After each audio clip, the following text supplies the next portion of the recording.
Assalamualaikum warahmatullahi wabarakatuh. Perkenalkan, nama saya Krisma Natalia dari Fakultas Hukum Universitas Islam Bandung.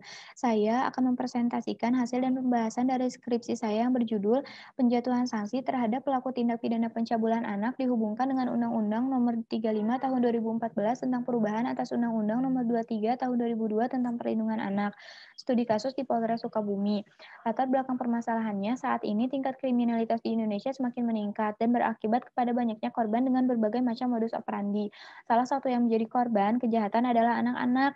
Anak sering sekali menjadi korban kejahatan tindak pidana pencabulan. Salah satu kasus terbaru mengenai pencabulan terhadap anak terjadi di Kecamatan Kalapanunggal, Kabupaten Sukabumi. Pelaku yang berinisial FCR berprofesi sebagai guru les musik telah melakukan pencabulan dan sodomi sejak tahun 2019 akhir. Korban adalah laki-laki di mana rata-rata berumur 15 hingga 16 tahun. Identifikasi masalah yang pertama, apa faktor penyebab terjadinya tindak pidana pencabulan terhadap anak di Kabupaten Sukabumi? Dua, bagaimana penjatuhan sanksi terhadap pelaku tindak pidana pencabulan anak sebagai perlindungan hukum terhadap anak? Sesuai dengan Undang-Undang Nomor 35 Tahun 2014 tentang perubahan atas Undang-Undang Nomor 23 Tahun 2002 tentang perlindungan anak. Hasil dan pembahasan dari identifikasi masalah yang pertama, menurut pendapat penulis, ada beberapa faktor penyebab tindak pidana pencabulan anak. Di antaranya, satu, pelaku tindak pidana pencabulan pernah menjadi korban saat pelaku masih anak-anak, sehingga di sini pelaku berpikiran untuk melakukan hal yang sama kepada anak-anak.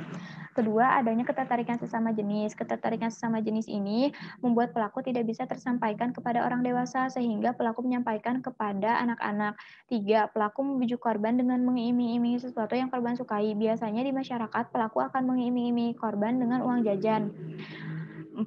Faktor lingkungan dan tempat tinggal. 5. Faktor teknologi. Semua orang bebas mengakses internet. Dampak negatif dari internet, semua orang bebas mengunduh konten pornografi.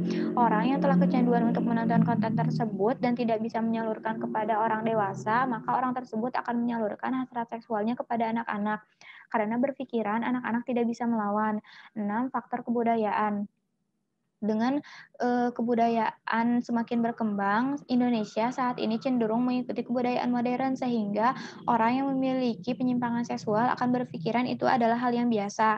7. Minimnya pengawasan orang tua. Orang tua kurang mengawasi dan mengontrol pergaulan anak sehingga anak-anak bebas untuk bergaul dan berteman dengan siapa saja. 8. Kurang efektifnya pemerintah dan lembaga terkait anak dalam memberikan sosialisasi dan edukasi mengenai keberadaan Undang-Undang Perlindungan Anak.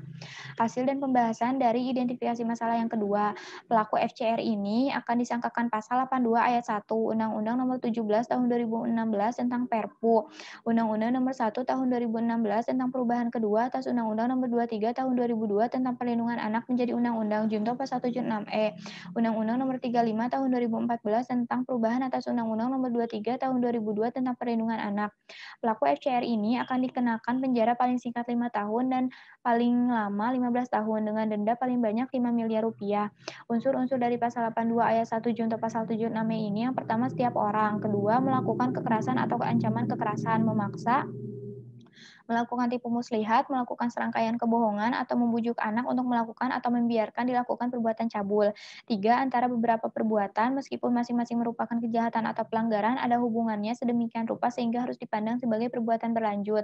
Di sini, pelaku FCR, modus operandinya yaitu dengan berteman di media sosial Facebook. Pelaku meyakinkan korban untuk mengajarkan ilmu kanuragan, sehingga korban pun terperdaya oleh pelaku dan beberapa pelaku disodomi dan mendapat tindakan asusila, sehingga FCR ini telah memenuhi unsur pasal 82 ayat 1 junto pasal 76E.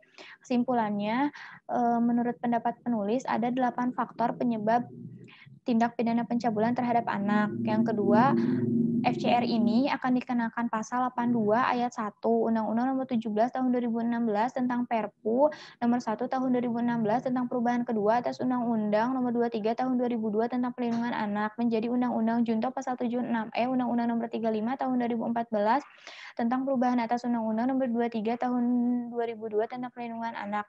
Sekian presentasi dari saya. Mohon maaf apabila ada salah kata. Wabillahi taufiq wal hidayah. Wassalamualaikum warahmatullahi wabarakatuh.